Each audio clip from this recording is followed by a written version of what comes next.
Recording is on. Bueno, ahora ya se está grabando. Vamos a comenzar entonces con la unidad 1. Esperen que me pongo también en pantalla el programa. La unidad 1 del programa comienza, es la unidad de teoría del derecho, es la unidad más teórica del programa y comienza con lo que es el origen y evolución del derecho, concepto de derecho, definiciones de derecho. Bueno, en relación a lo que es a la naturaleza del derecho, primero lo que tenemos que decir es que el derecho es un fenómeno moderno. El derecho está ligado a la idea de Estado.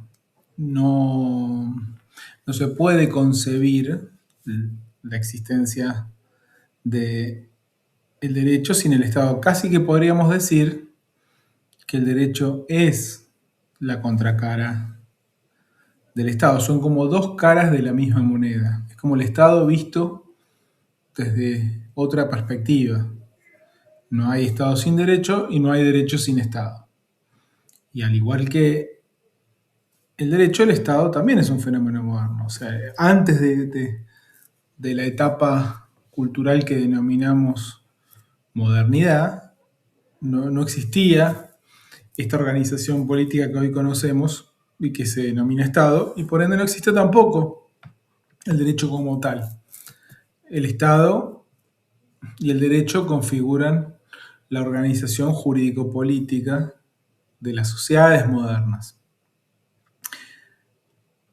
Previo al Estado, existía un Estado, bueno, a veces se habla del Estado antiguo, se habla del derecho antiguo como se habla del derecho romano. Lo que sí tenemos que tener en claro, que por más que se lo denominen a veces de esa manera, eh, el Estado, tal cual lo conocemos hoy, y el derecho tal cual lo conocemos hoy, tiene una configuración particular y se explica a partir de distintos o del desarrollo que han tenido las sociedades, especialmente primero las sociedades occidentales y después ya como un fenómeno mundial y que fueron evolucionando y complejizándose, eh, eh, elaborando o generando estructuras administrativas con funciones particulares de carácter racional, en un proceso de racionalización de las distintas sociedades que derivó también en la racionalización de las pautas de funcionamiento de las mismas. Y así es que el derecho se estructura a partir de un conjunto de normas que son normas escritas, racionales, que están organizadas como sistema, y esto es propio, como les dije, de las sociedades de los últimos 3 o 4 siglos.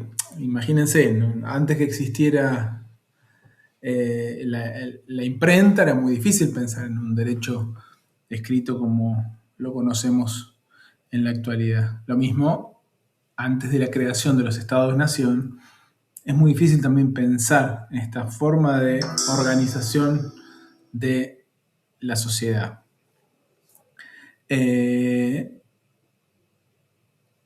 Mientras en el derecho actual, el derecho moderno, o sea, decimos el derecho es el derecho moderno, mientras en el derecho de las sociedades actuales, estas normas, como dijimos, son racionales, sistematizadas, formales porque para establecerse como norma tienen que cumplir un procedimiento, escritas, en el derecho antiguo, como dijimos, no era propiamente derecho, estas se basaban más bien en pautas que eran repetidas a través de la costumbre, ¿no? Es decir, el derecho antiguo era un derecho de las costumbres, mientras que el derecho moderno es un derecho racionalizado y formal. Y como todo derecho, se basa, como dijimos, al ser un sistema de normas, en este concepto central que, que tiene el derecho, que es el de norma jurídica. Y la norma jurídica es una norma social, es un producto social, un producto cultural, ¿no? Pero un producto social o una norma social diferente a otras normas sociales. O sea, no es la única norma que existe en la sociedad. Además del derecho, existen normas que tienen que ver con las costumbres, normas morales, normas religiosas, pero entre este tipo de normas, como dijimos, de las costumbres, de la moral, de la religión, y que también, al igual que el derecho, buscan regular las conductas de las personas, hay una diferencia sustancial. ¿Cuál les parece, y acá los invito a hablar, cuál les parece que es la diferencia, y a partir de lo que dijimos, que existen entre las normas jurídicas, que son normas sociales, y otras normas sociales? ¿Cuál es la diferencia central? ¿Qué se les ocurre? Hablen tranquilos, sin miedo.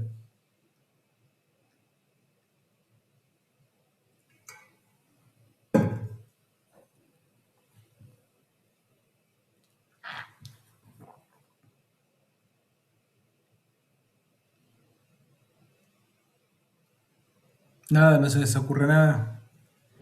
Que las jurídicas tienen una pena. Bueno, es como una consecuencia de lo que vamos a decir, pero no estás orientada. Es cierto, las únicas que tienen una pena propiamente dicha son las normas jurídicas, pero no es esa exactamente la diferencia.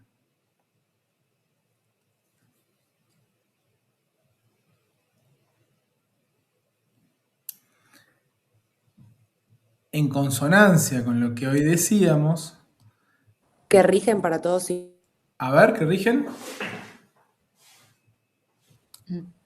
¿Que rigen para todos igual, dijiste? que rigen para una forma. Bueno, se te corta un poco, pero entendí que rigen para todos igual. Está bien, las normas jurídicas van dirigidas a todos los ciudadanos y no a grupos, como por ejemplo las normas religiosas o incluso las normas morales, porque bueno, las normas morales la particularidad que tienen que la moral no es igual para algunos que para otros.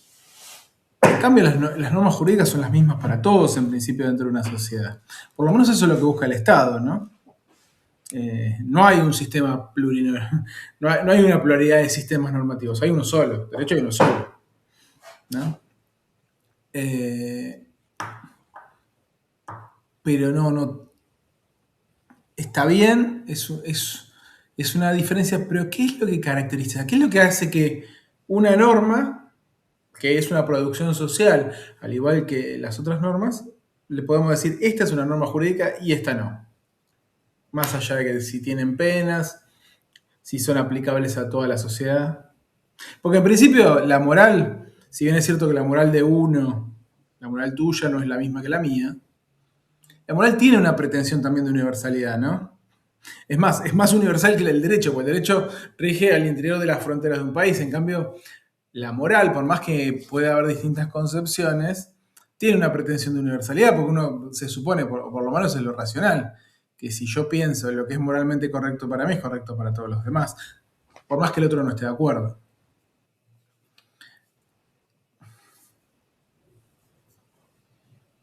¿Qué les parece? ¿Qué es lo que caracteriza al derecho para decir esta norma es jurídica?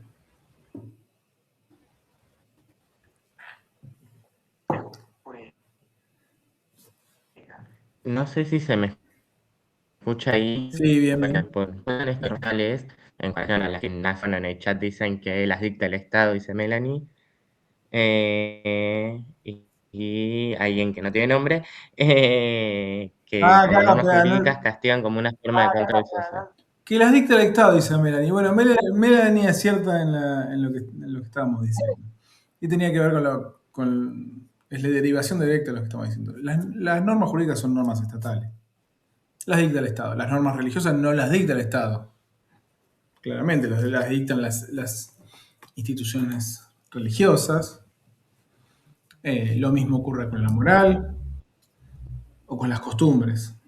Las normas jurídicas las dicta el Estado. Y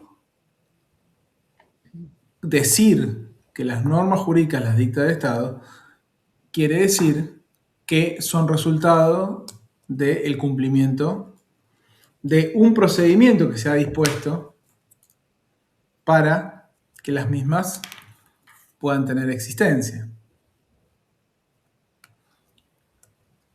Entonces, la primera característica de las normas jurídicas que tenemos que indicar es que son normas estatales. Y como dijimos en el derecho moderno, estas normas estatales son formales, además, porque el procedimiento es formal, escritas,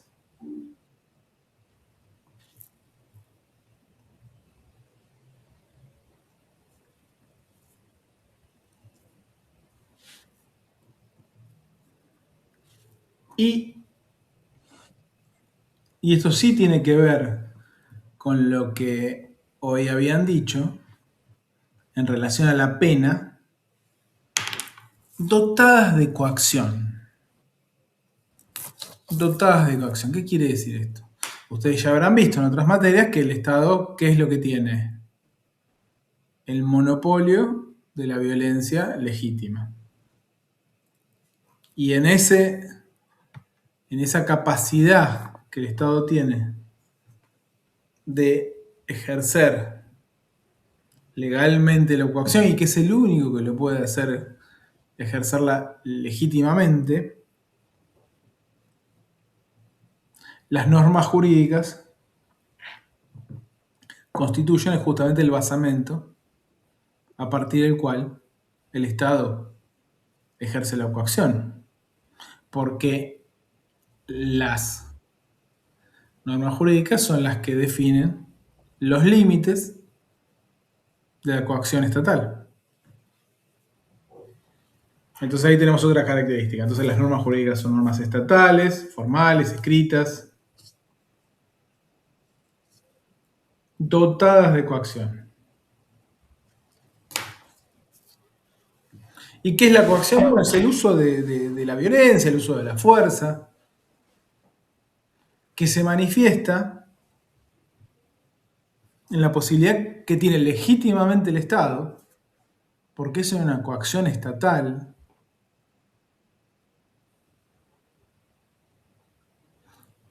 entonces en la posibilidad que tiene legítimamente el Estado de aplicar violencia o aplicar la fuerza ante el incumplimiento de las mismas.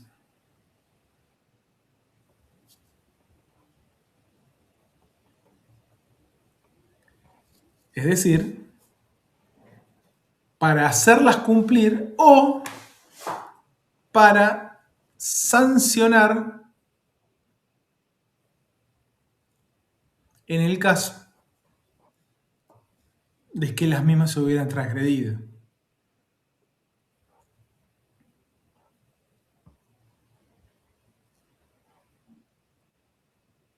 Y ustedes me podrían decir, ¿pero qué? ¿En las normas religiosas no hay sanciones? Sí, por supuesto que hay sanciones. En las normas morales también hay sanciones. Ni hablar en las costumbres, ¿no? Cuando uno violenta alguna norma social, a veces aparecen sanciones informales que tienen que ver con la exclusión de un grupo, que puede ser la aplicación de violencia de un grupo sobre otro, de una persona sobre otra. La sanción es una consecuencia. En el caso del derecho, la sanción es la consecuencia jurídica del incumplimiento de la norma.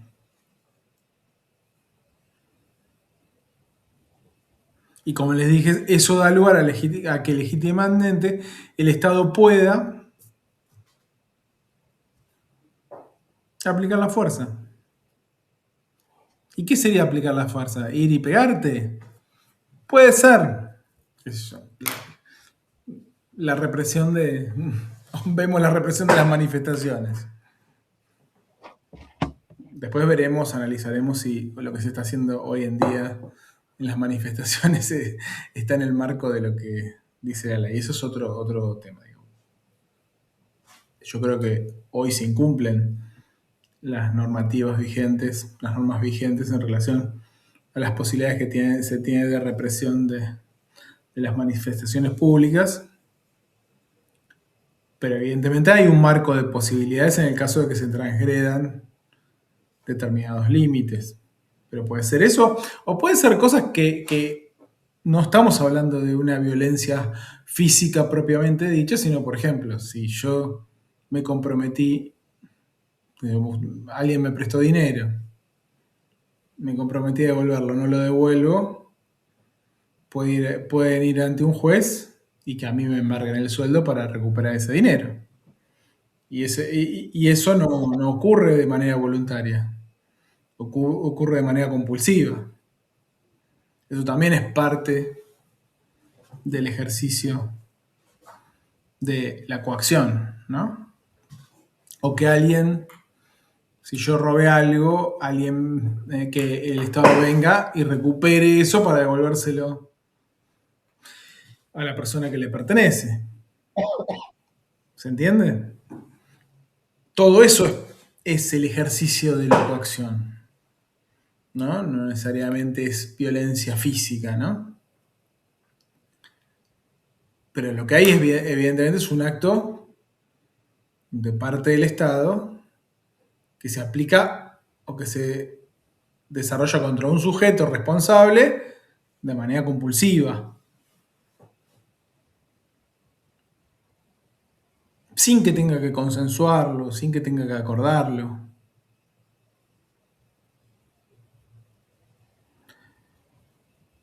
Entonces ahí vamos perfilando ya lo que es una norma jurídica y la diferencia que las normas jurídicas tienen en relación a otras normas. Como dijimos, de carácter estatal, formal, que son siempre escritas, que están todas de coacción, que esa coacción es estatal, que forman parte de un sistema. ¿Y qué quiere decir formar parte de un sistema? Formar parte de un sistema quiere decir que como todo sistema es un conjunto de partes interrelacionadas. Bueno, las normas jurídicas son una parte y están interrelacionadas con las otras. O sea, no se las puede ni interpretar ni aplicar de manera aislada, sino que funcionan y se aplican en relación a las otras.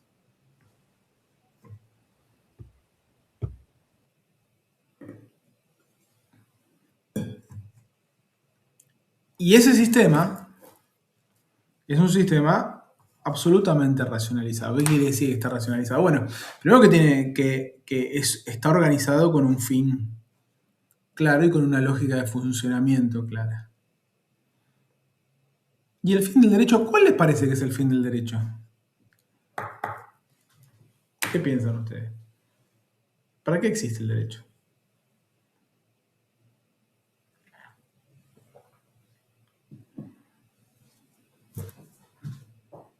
Los escucho.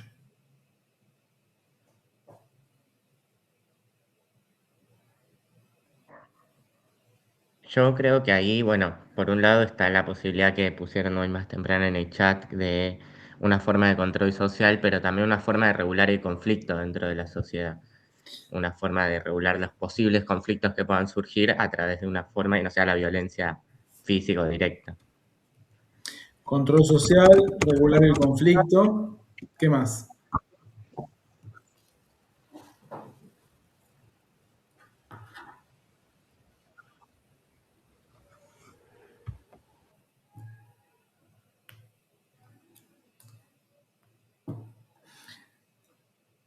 Pensar que el derecho es un instrumento de control social es una forma de verlo y es una forma que está muy bien verlo, pero o que el derecho sirve para regular el conflicto también está muy bien. Básicamente, habitualmente lo conseguimos de esa manera.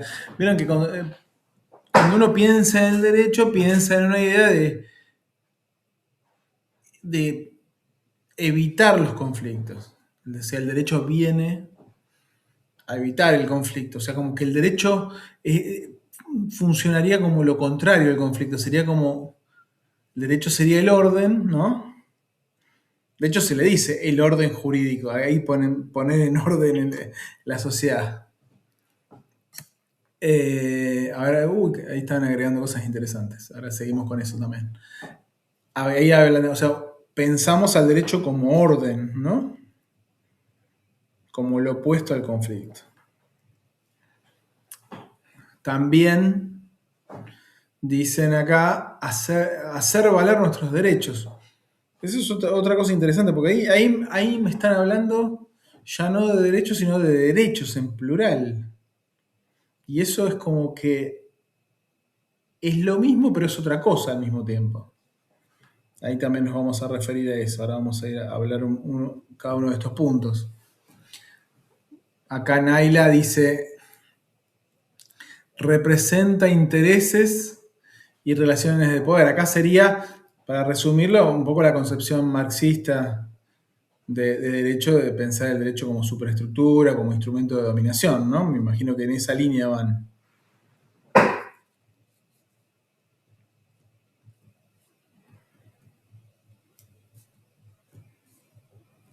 Bien, entonces el derecho, que también está relacionado con la idea que antes dijeron del derecho como control social.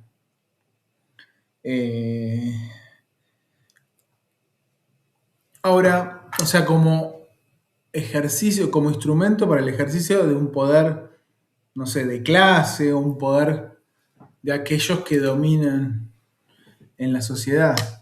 Acá ponen, se trata de limitar la acción o un patrón de comportamiento que no es aceptable.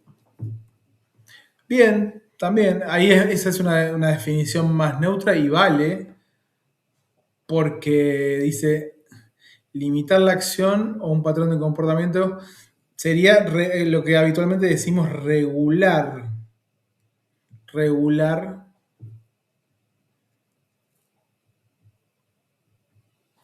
las conductas o los comportamientos o las acciones. Regular. Es otra palabra que la vamos a ver habitualmente. Es el derecho a buscar regular. Entonces, de lo que ustedes están diciendo, entonces el derecho lo podemos relacionar con el control social, con el orden, ¿no? Como instrumento de dominación, regulación de las acciones. Y les pregunto, ¿el derecho está bien, puede ser instrumento de dominación? ¿Puede ser instrumento de resistencia?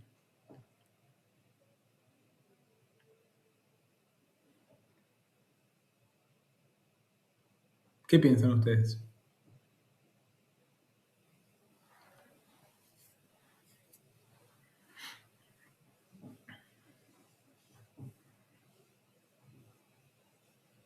Se quedan callados. ¿Puede el derecho ser instrumento de resistencia?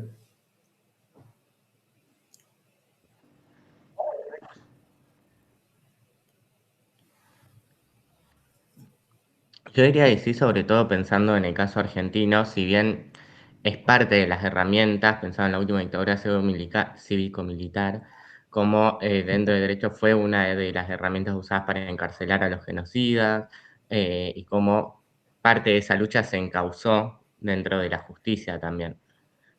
Bien. Bien. Entonces puede ser instrumento de resistencia.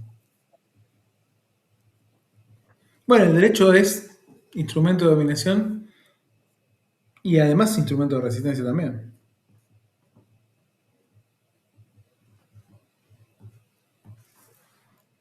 Por supuesto, prevalece siempre porque de alguna manera el derecho constituye la cristalización de los intereses y valores de los sectores dominantes, pues son quienes tienen la capacidad de imponer las normas jurídicas,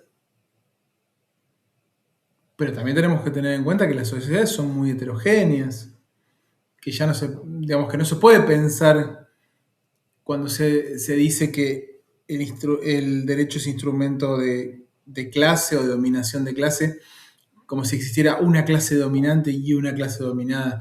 O sea, eso constituyó una figura que el marxismo utilizó para graficar las relaciones de dominación de clase que existen en la sociedad.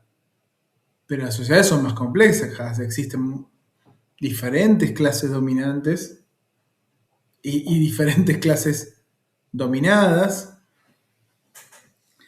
Y en ese marco de complejidad, para determinadas cuestiones a veces existen alianzas entre sectores dominantes y dominados que complejizan un poco la idea, a tal punto que puede haber normas jurídicas, incluso que sean utilizadas como instrumento de resistencia, que de alguna manera desafíen los intereses de las clases dominantes.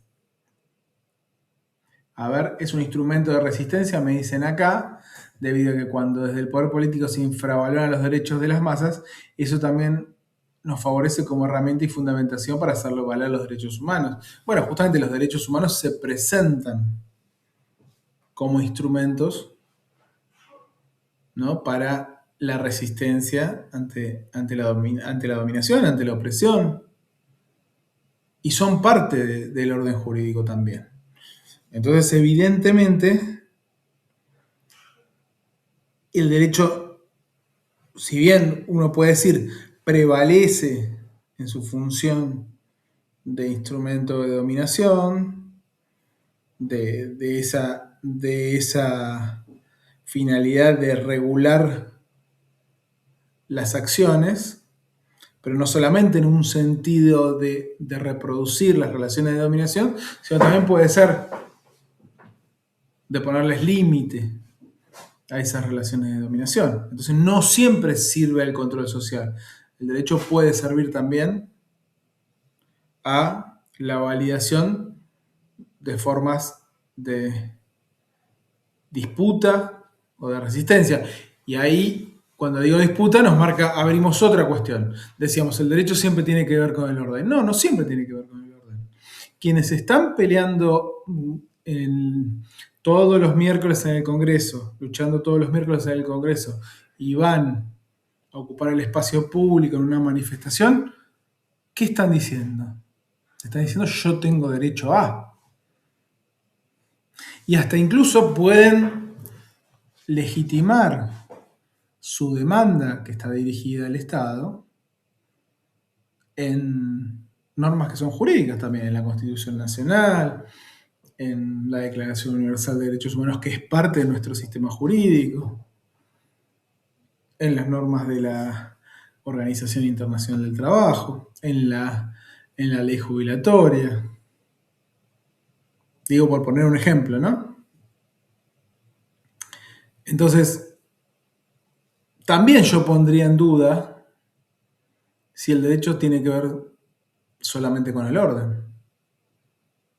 Si lo único que produce el derecho es orden, o en realidad el derecho también puede producir conflicto. Salgo a la calle porque lo que se está violando es mi derecho.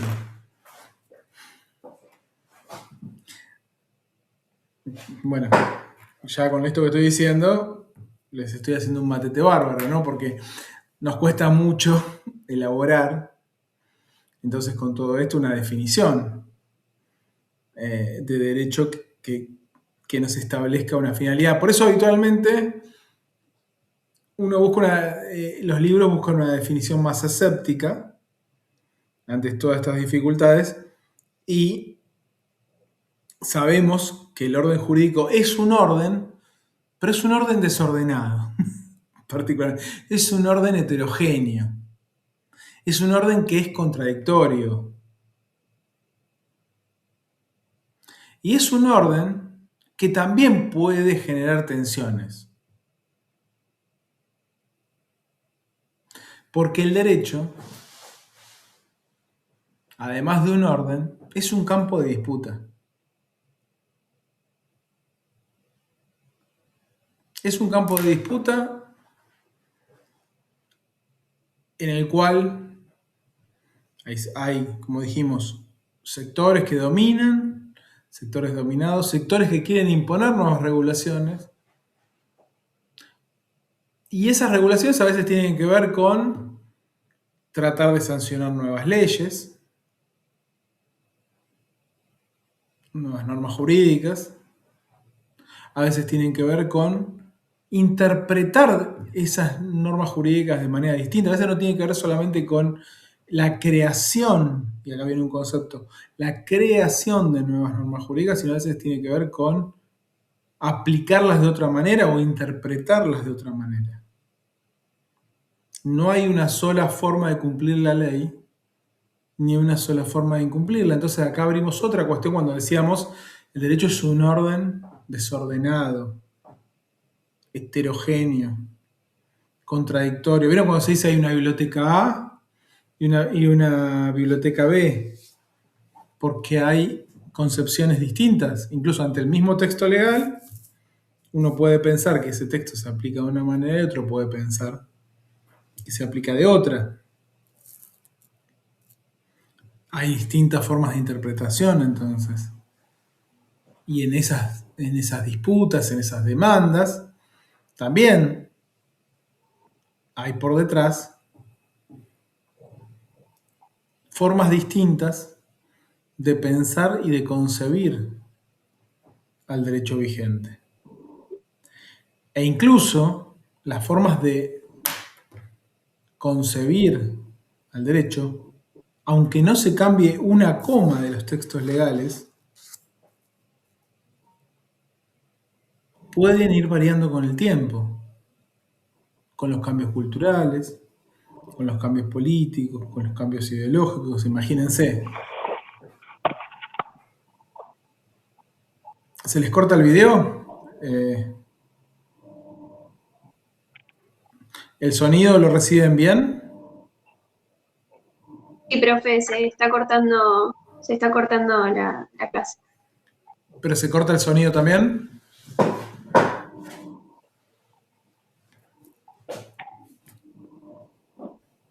Bueno, por momentos sí me dicen. Bueno, ustedes me interrumpen si no escuchan bien algo, que lo vuelvo a decir. Sigo, les estaba diciendo. Estas diferencias en la manera de concebir el derecho no solamente a veces se dan a partir de disputas de grupos diferentes que tienen visiones diferentes, sino también se dan en la evolución histórica, a partir de cambios culturales, cambios históricos, cambios políticos. Por ejemplo, desde que se dictó en nuestro país el Código Civil, el Código Vélez-Sarsfield, a fines del siglo XIX, pasaron 100 años y se estableció en ese código que no podían contraer matrimonio dos personas del mismo sexo. Y durante 100 años, esa fue la concepción que se aplicó en el derecho de nuestro país. Sin embargo, sin cambiar una coma respecto a este punto, ¿no? Ni en la Constitución Nacional, ni en el Código Civil, un día un juez decidió que imposibilitar a que dos personas del mismo sexo contraigan matrimonio era inconstitucional. Y entonces, ¿Qué es lo que había cambiado? Si los textos no habían cambiado, los textos eran los mismos. El derecho en principio, ¿se corta? A ver, espérenme un segundo.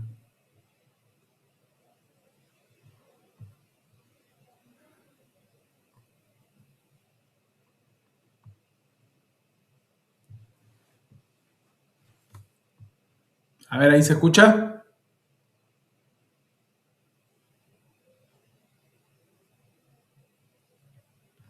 Voy a cambiar de... ¿Ahora sí? Bien. Les decía.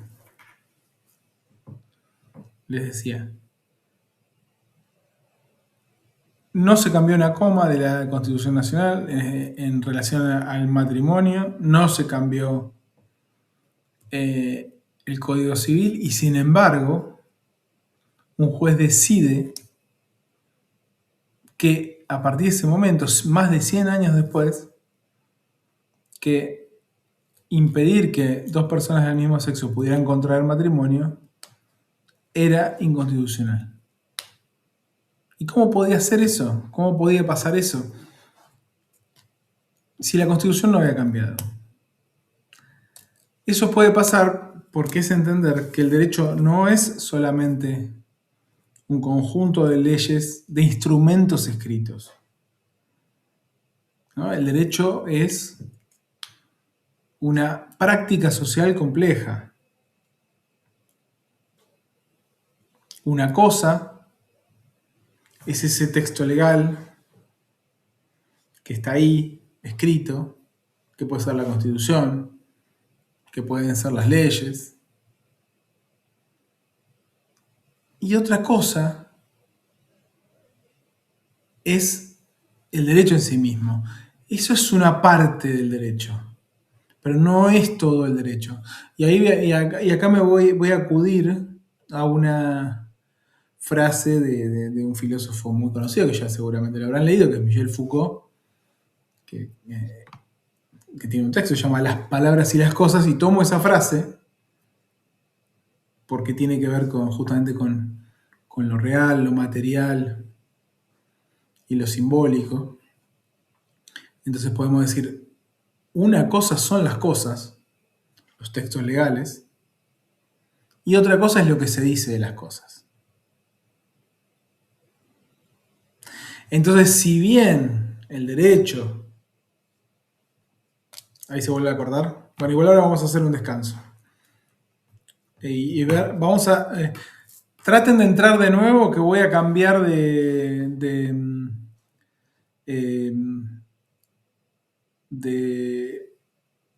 cuenta de Wi-Fi, a ver si consigo una mejor que la anterior. Así que salimos y entramos de nuevo, ¿eh?